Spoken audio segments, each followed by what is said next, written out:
نحن الآن في وسط حجيرة، والتي تعتبر معقلا رئيسيا لمسلحي جبهة النصرة تحديدا، وهم في الغالب من جنسيات غير سورية.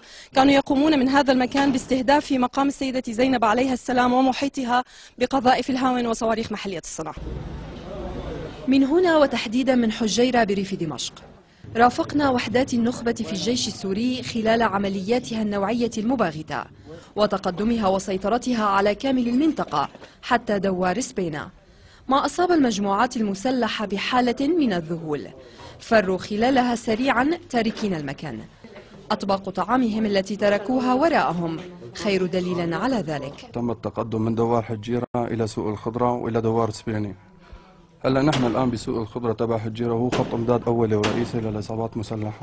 ومع تقدمنا أكثر وصلنا إلى آخر نقطة تفصلنا عن المسلحين، مسافة 7 أمتار فقط، لتبدأ معركة شرسة بين الطرفين. نحن الآن في خط مباشرة المسلحين وعصابات الجيش السوري من أجل استئناف تخطيط المنطقة. أحد الأبنية التي دخلناها كانت مقرا لمسلحي جبهة النصرة، بداخلها مركز للمراقبة، غرف تحقيق، سجن وأدوات تعذيب ومشانق.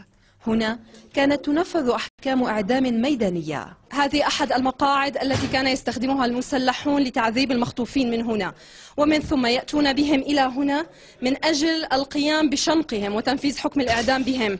طبعا هذه أحد المشانق الممدودة من هذا البناء. هون كان مقرات تعذيبهم، مقراتهم.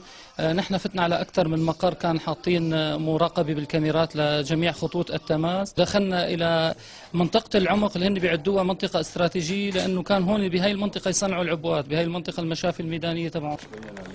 حجيرة المتاخمة لمنطقة السيدة زينب عليها السلام هي المنطقة الأهم في ذلك المحور، باعتبارها مركز عمليات وقيادة للمسلحين، ومركزا رئيسيا لتوزيعهم وإمدادهم بالسلاح إلى مناطق أخرى محيطة كالبحدلية والديابية والحسينية. وعند السيطرة عليها بالكامل تسهل السيطرة على بقية المناطق المجاورة. من منطقة حجيرة بريف دمشق، دارين فضل، العالم.